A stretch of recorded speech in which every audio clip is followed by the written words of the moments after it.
नमस्कार, मैं हूं धर्मेंद्र यादव। खटाखट न्यूज़ में आप सभी का स्वागत है। और आज मेरे साथ खास मेहमान हैं देवभूमि उत्तराखंड से आदरणीय श्री किशोर उपाध्याय जी। आप पूर्व प्रदेश कांग्रेस अध्यक्ष हैं, पूर्व कैबिनेट मिनिस्टर उत्तराखंड और वर्तमान में टेहरी से विधायक हैं। सर, खटाखट न्यूज़ में आपका स्वागत है। धन्यवाद धर्मेंद्र जी। अब आप तो यदि कुलभूषण हैं तो कुछ अच्छा ही करेंगे और खटाखट के साथ अच्छी चीज़ें फटाफट हों, ये मेरा शुभकामनाएं हैं आपको। सर, बहुत बहुत धन्यवाद।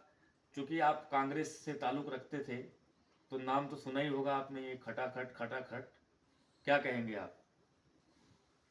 खटाखट अच्छी चीज़ है। बातें या कोई भी कार्य जो है तीव्रता से हो, तो ये शब्द तो जो है वो पहले से मौजूद है ना। हाँ, उसका प्रयोग अगर हमने किया है और वो अच्छा एम्पलीफाई हो गया तो अच्छी बात है जी।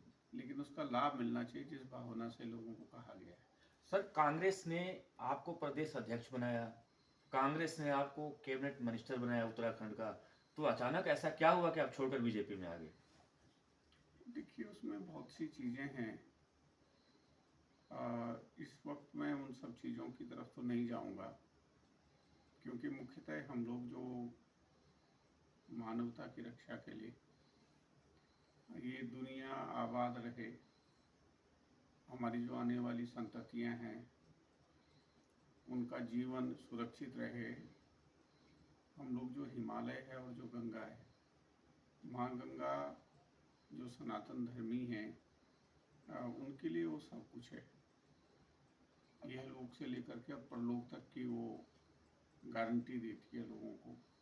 गारंटी शब्द भी काफ़ी रहा, वो भी बहुत प्रचलित हुआ खटाखट की तरह। तो गंगा और हिमालय जो है हमारी सर्वाइवल की गारंटी है। सर, जिस क्षेत्र से आप आते हैं, टेहरी गढ़वाल बोलते हैं, वहाँ पे मेरे ख्याल से टेहरी का डैम प्रोजेक्ट है जहाँ से बिजली बनती है। नहीं, वो तो एक छोटी चीज़ है, लेकिन आप जो ये दिल्ली जो है, ये हरियाणा लगा लो या पूरा भारत लगा लो, मैं उस धरती से आता हूँ। मेरा सौभाग्य है कि जहाँ माँ गंगा ने जन्म लिया है। मुझे लगता है कि हमारे जो पितृ देवता रहे होंगे, उन्होंने कुछ अच्छे काम किए होंगे, तो उनको वहाँ जन्म लेने का मौका मिला, जहाँ माँ गंगा ने जन्म लिया। सर, एक महत्वपूर्ण प्रश्न आपसे मैं करूंगा, क्योंकि आप वर्तमान में सरकार लेकर बैठे हैं। आप दिल्ली शहर में उत्तराखंड से आते हैं, आपको आज़ादी है कि आप यहाँ पे 500 गज जमीन खरीद लें, 1000 गज जमीन खरीद लें, लेकिन आपके उत्तराखंड में दिल्ली का कोई आदमी जा करके 250 गज से ज़्यादा जमीन नहीं खरीद सकता। ये नियम ठीक है क्या? देखो, आपने जो है ना वो बीच में उसको थोड़ा सा विषयांतर कर लिया। दिल्ली का वजूद भी तभी है जब टिहरी का या उत्तराखंड का वजूद है। आप कभी भविष्य में अगर सोचो, आधी दिल्ली को पानी मेरा टिहरी बांध जो है वो देता है। बिना पानी के आप जिंदा नहीं रह सकते, बिना जल के। और कहा जाता है आपा ददाति जीवनम। आपा कहते हैं पानी के लिए, पानी जो है वो जीवन देता है। तो आधा पानी तो टिहरी डैम से आ रहा है, जिसके आपने अभी चर्चा की है। टेहरी डैम से कहाँ आता है सर? दिल्ली में जो पानी आ रहा है ये तो आपके हरियाणा और पंजाब से आ रहा है। यही तो सोच का यही बड़ा विषय है कि अगर यमुना में पानी ना हो, और यमुना भी वहीं से आती है जहाँ गंगा आती है, तो फिर जो है वो पूरा दिल्ली हरियाणा आपका जो है वो उत्तर प्रदेश से बिहार, बिहार से पश्चिमी बंगाल, सारा का सारा बिना पानी के प्यासा मर जाएगा। तो आधा हमारा यमुना माँ है। पहले टिहरी जो और उत्तरकाशी एक ही जिला था, तो यमुना का पानी आधा दिल्ली को, इंद्रप्रस्थ नगरी जो ये पांडवों की राजधानी रही है और भगवान श्री कृष्ण की ये लीला भूमि रही है, उसको देता है। और यमुना तो भगवान श्री कृष्ण जो है सबसे प्रिय थी उनको। बार बार उत्तराखंड से खबर आती है कि जो हाँ, हेलीकॉप्टर हैं वो क्रैश हो जाते हैं सर, तो इसको आप क्या कहेंगे? ये शासन प्रशासन या सरकार का फेल्योर है या ये तकनीकी खराबियां हैं? ये दो तीन जो आपने विषय कहे हैं, आपने कहा कि जो पानी है कहाँ से आता है, जो टेरी की आपने बात की, 42 स्क्वायर किलोमीटर की झील जो है वो भागीरथी पे बनी है। और जो अपर गंजेज जो कैनाल है, नहर है, पूरा जो आपका पूर्वी दिल्ली है, उसका आधा आबादी के लिए पानी जो है वो टेरी बांध से आता है।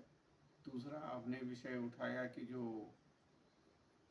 आप ज़मीन नहीं वहाँ ले सकते हैं, खरीद सकते हैं, इसलिए कि आप लोगों का और पूरे देश का और पूरे विश्व का भविष्य सुरक्षित रहे। अगर हम दिल्ली जैसी हालत वहाँ बना देंगे, और आज का जो बड़ा विषय है ग्लोबल वार्मिंग का, जिस तरह से अब 50 डिग्री सेल्सियस तक दिल्ली का तापमान चला गया, एक आध डिग्री और बढ़ेगा तो आदमी यहाँ जिंदा नहीं रह सकते हैं। इसलिए जो है वहाँ के जो जंगल हैं, आपको ये जानकारी होगी कि एक पेड़ जो है वो हमको 1 लाख रुपए की हर साल जो है पर्यावरणीय सेवाएं देता है। जीवन के लिए हम लोग क्या है, यादव जी की दिल्ली में और बड़ी बड़ी चीज़ें देख करके जीवन के लिए जो ज़रूरी चीज़ें हैं वो उत्तराखंड और हिमालय आपको दे रहा है। यहाँ अगर ऑक्सीजन नहीं होगी 2-4 मिनट तो आप जिंदा नहीं रह सकते हैं। सर आपकी बात मान गया, लेकिन एक महत्वपूर्ण प्रश्न, ये दूसरी बार लगातार आपकी सरकार है भाजपा की वहाँ पे, आज भी अगर पहाड़ों पे चले जाओ तो शिक्षा की कोई व्यवस्था नहीं, स्वास्थ्य की कोई व्यवस्था नहीं। मैंने पर्सनली देखा है कि लोग ना पीठ पे गर्भवती महिलाओं को ऊपर पहाड़ों से लेकर जो ये आपका समतल क्षेत्र है वहाँ आते हैं। तो आपको लगता नहीं है कि 10 सालों के अंदर में ये सरकार फेल हो जाती? नहीं, आपने बड़ा अच्छा सवाल किया। पहले तो मैं आपके इस सवाल का जवाब दे दूं कि वहाँ जो है वो 250 मीटर से ज़्यादा ज़मीन क्यों नहीं लोगों को खरीदनी चाहिए, कि वहाँ का जंगल, वहाँ का पर्यावरण जो है बचा रहे, गंगा यमुना का पानी बचा रहे। दूसरा आपने सवाल किया उसके बारे में, हेलीकॉप्टर्स के बारे में, तो वो जो है वो जो हमारी संस्था है पर्यावरण को इसका जो देखती है, क्या कहते हैं, एयर ट्रेवल वगैरह का, ये उसका जवाब वो दे सकते हैं क्योंकि मैं उसमें एक्सपर्ट नहीं हूँ। तीसरा जो आपने मूलभूत वहाँ पर जो सुविधाएं हैं, तब चाहे शिक्षा है तब चाहे स्वास्थ्य है, तो हमको आज़ाद हुए इतने वर्ष हो गए, तो हम उसका दोष किसी एक सरकार या एक व्यक्ति पर आपको नहीं दे सकते हैं। ये एक सामूहिक जिम्मेदारी है। हाँ, ये जरूर है कि जब से नया राज्य बना है, उसी के लिए मैं तो उसका आंदोलन को शुरू करवाने वाले व्यक्तियों में रहा हूँ। उस समय मैंने राजेश पायलट जी मेरे दोस्त थे, तो उनसे मिलाया था जब वहाँ के लोगों को जो आंदोलन कर रहे थे, तो तब उन्होंने सुझाव दिया था कि आप कुछ आंदोलन शुरू करिए। मैं खुद उसके लिए 13 दिन भूख हड़ताल पर रहा यहाँ दिल्ली में। तब जो राज्य बना तो उसके बाद काफ़ी उसमें गति आई है। उस समय के सबसे पहले जो मुख्यमंत्री थे नरेंद्र तिवारी जी से लेकर के, और आज पुष्कर सिंह धामी जी बहुत अच्छा काम कर रहे हैं। और सबसे बड़ी बात यह है कि हमारे यशस्वी प्रधानमंत्री नरेंद्र मोदी जी ने 2014 में कहा कि गंगा माँ ने मुझे बुलाया है, गंगा माँ ने बुलाया तो पूर्ण बहुमत की सरकार बन गई। 2019 में वो केदारनाथ में, उनकी केदारनाथ भगवान की उन पर बड़ी कृपा है, वहाँ उन्होंने रात को रुके तो दूसरी बार सरकार बन गई। तो उसमें काम हो रहा है, लेकिन इतने सालों का जो बैकलॉग है आप उसको एक दिन में जो है पूरा नहीं कर सकते हैं। सर आपकी मैं बात का समर्थन कर रहा हूँ, लेकिन सबसे जो आवश्यक चीज़ है शिक्षा और स्वास्थ्य। आज उत्तराखंड इतना भव्य है कि वहाँ देश से दुनिया से लोग आते हैं आपके उत्तराखंड में पहाड़ों में रहने के लिए, समय बिताने के लिए। लेकिन उत्तराखंड के जो नौजवान हैं वो दिल्ली ही नहीं, देश के कोने कोने के होटलों में जा करके कप प्लेट धोना, चद्दर साफ करना, रूम क्या बोलते हैं उसको, वेटर का काम करना, कुक का काम करना। बड़ी स्थिति गंभीर है सर, सरकार गंभीर नहीं है युवाओं को लेकर। नहीं, आपको उसके बारे में यादव जी अपनी दृष्टि बदलनी पड़ेगी। अब कप धोने का या और चीज़ों का हर क्षेत्र के लोग काम करते हैं।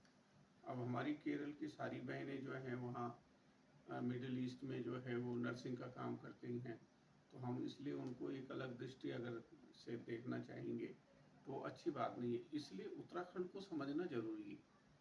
उत्तराखंड को अगर समझना है तो वो तो जो भगवान हैं जिनकी हम पूजा करते हैं उनको भी जो है वो मुक्ति देने वाली है।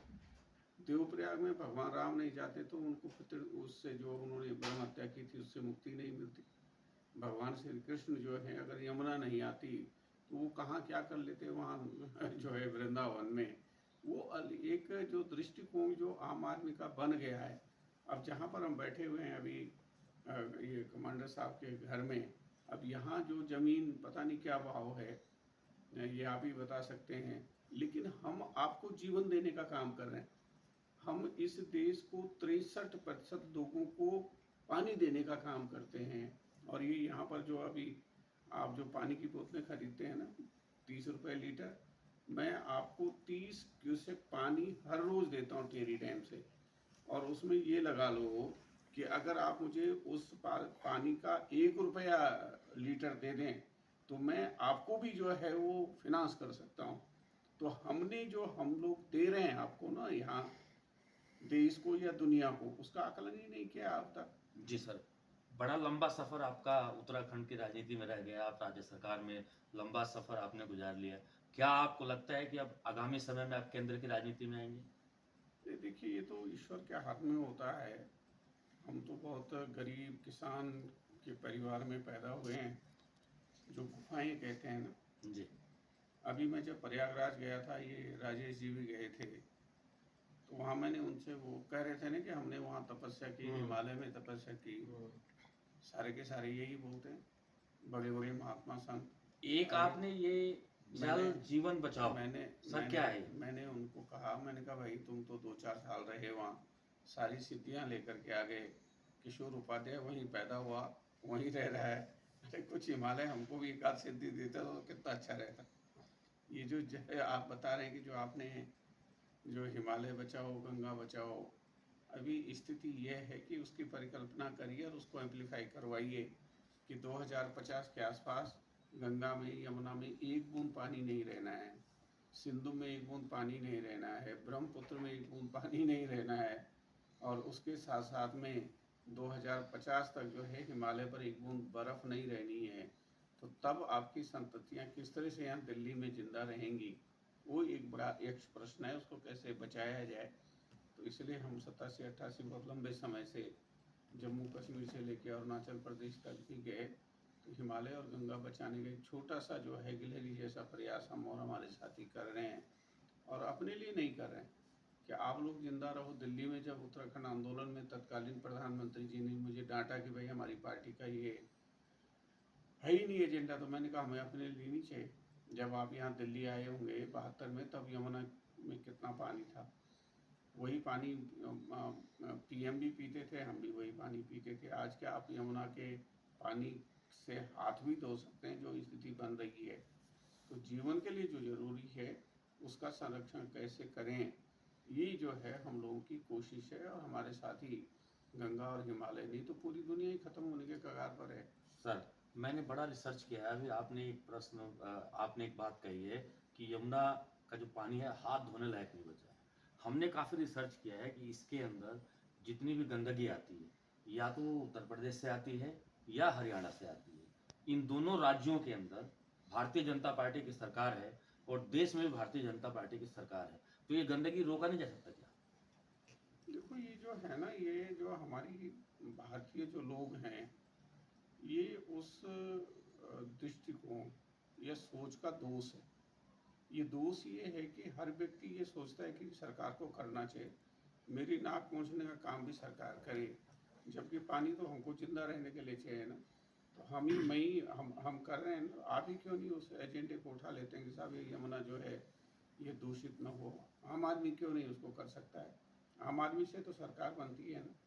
तो अभी ये वाली जो गवर्नमेंट बनी है दिल्ली की, वो तो यमुना माँ की कृपा है। जब हमारी पार्टी ने कहा कि हम जो है वो यमुना के जल को जो है प्रदूषण से बचाएंगे। मतलब जब आपकी सरकार बन गई, यहाँ पे भाजपा की सरकार बन गई, तो वो जो उत्तर प्रदेश की भाजपा की सरकार है, हरियाणा की भाजपा की सरकार है, अब वो गंदगी को यमुना में आना बंद करा देंगे, ताकि ये जो दिल्ली की सरकार है ये पूरा श्रेय ले पाएगी कि हाँ जी हमने यमुना को साफ कर दिया।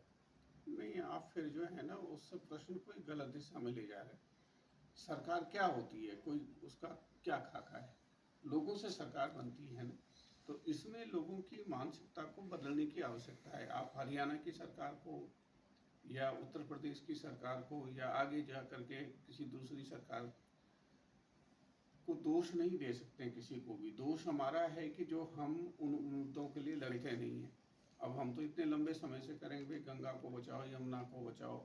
यही जंतर मंतर पर जब ये वृंदावन और वहाँ के लोगों ने वो किया था, एक बड़ा आंदोलन किया था, हम तो उसमें भी समय ने कहा किससे बचाने की बात है भाई, हमको अपने से इन चीज़ों को बचाना है। और सरकारें जो बनती हैं वो आप ही लोग और हम ही लोग तो बनाते हैं, कहीं अलग से तो कोई बनती नहीं है, अलग से पैदा होती नहीं है। तो जब तक व्यक्ति की सोच में सकारात्मकता इन चीज़ों के बारे में नहीं आएगी, उनकी सोच में ये भावना नहीं आएगी कि मेरे जो बच्चे हैं, मेरे नाते पोती आगे जो हैं, अगर हम उनके लिए जल ही बचा करके नहीं रखेंगे, नदियों को प्रदूषित होने से बचा करके नहीं रखेंगे। सबसे बड़ा अपराध उसने किया जिसने नदी नाले जो है नदियों में डालने का काम किया। सबसे बड़ा अपराध अभी मैं जब टिहरी में था, बहुत से हमारे जो नैनीताल से लेकर बड़े शहर हैं मध्य हिमालय में, शिमला है, शिमला से लेकर के दार्जिलिंग चले जाओ, क्या जरूरत थी वहाँ शहरों को बसाने की? आपने एक अच्छा भला जो इतना बड़ा जंगल था उसको नष्ट करके, और जो उसके स्रोत थे पानी के, और जो वहाँ के जंगल आपको प्राणवायु और सब चीज़ देते थे, आप सब ने उसको नष्ट कर दिया। लेकिन हमारा जो लोभ है, लालच है, वो ये सब चीज़ें करवाता है। तो सरकारों को दोष देने के बजाय पहले जो हम लोगों की तरफ एक उंगली उठाते हैं तो चार उंगलियां अपनी तरफ होती हैं। हमको अपनी आम आदमी की सोच बदलने की आवश्यकता है, और तभी हमारी आने वाली पीढ़ियां जो है उनका भविष्य सुरक्षित रह सकता है। सर आपकी बात मैं मानता हूँ, लेकिन आप हिंदुस्तान से बाहर America, Japan, Germany, England, Taiwan, Bangkok, Singapore, Malaysia कहीं भी जाओगे, वहाँ सरकारों को काम दिखाई देता है, वहाँ की सरकारों की बनाई हुई रोड दिखाई देती है, वहाँ का सिस्टम दिखाई देता है, वहाँ की सफाई दिखाई देती है। वो भी तो सरकार है ना सर जो चला रही है वहाँ पे। तो कहीं ना कहीं सरकार जो पावर में है, जिसके पास पूरा तंत्र है, जिम्मेवारी तो सरकार को लेनी पड़ेगी। हाँ, तो जिम्मेवारी ली है ना नरेंद्र मोदी जी ने। हमारी जो दिल्ली की मुख्यमंत्री हैं रेखा गुप्ता जी ने जिम्मेदारी ली है कि यमुना के को जो है हम प्रदूषण से मुक्त करेंगे, तो उस पर काम चल रहा है। सड़कें जो है मैं भी देख रहा था, मैं तो 80 से जो है यहाँ दिल्ली में रहा हूँ, बड़ी कृपा रही है इस नगरी की मुझ पर। उस समय की भी हालत मैंने देखी है और आज की हालत में देख रहा हूँ कितनी अच्छी जो है गडकरी जी ने जो है किस तरह की अच्छी व्यवस्था बना दी है सड़कों की। जहाँ आने में यहाँ एयरपोर्ट से जो है घंटों लग जाते थे, हम 10 मिनट में यहाँ पहुँच गए। तो ऐसा नहीं है कि काम नहीं हो रहा है, काम हो रहा है, लेकिन उसमें दो चीज़ें हैं। सरकारों को भी अपनी जिम्मेदारी का निर्वहन करना चाहिए और आम व्यक्ति को भी अपनी जिम्मेदारी का निर्वहन करना चाहिए। इसके लिए आपको नहीं लगता कि एक बहुत बड़े जागरूकता अभियान की जरूरत है? तो वही तो मैं कह रहा हूँ कि इसको एम्पलीफाई कैसे करें कि भाई हिमालय और गंगा यमुना उसकी जितनी नदियाँ, गंगा की जितनी नदियाँ हैं, सहायक नदियाँ ब्रह्मपुत्र तक हैं, उनको जब तक बचा करके नहीं रखेंगे और उस पर काम नहीं करेंगे, और उसका असर खाली भारत पर नहीं होना है, उसका तो वैश्विक असर होना है ना। हिमालय पिघलेगा, हिमालय टूटेगा, गंगा सूखेगी, तो उसका असर तो जो है सिंगापुर पर होगा, वो डूब जाएगा, श्रीलंका पर होगा, जापान पर होगा, अमेरिका पर होगा, विकसित राष्ट्रों पर होगा।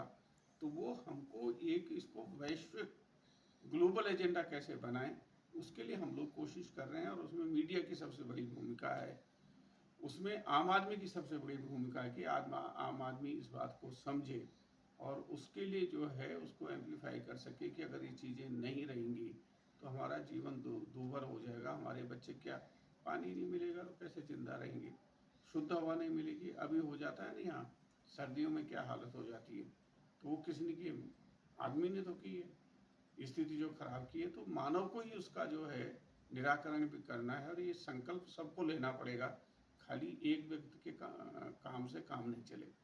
चलिए सर आपकी बात मान के, जल है तो कल है, और जल और कल को एक साथ कनेक्ट करने के लिए किशोर उपाध्याय जी अपनी पूरी टीम के साथ यमुना, गंगा, सारी नदियों के लिए काम कर रहे हैं। सर बहुत अच्छा लगा आपसे बात करके, बहुत बहुत धन्यवाद। दोबारा मिलेंगे किसी और सेलिब्रिटी के साथ। Thank you so very much.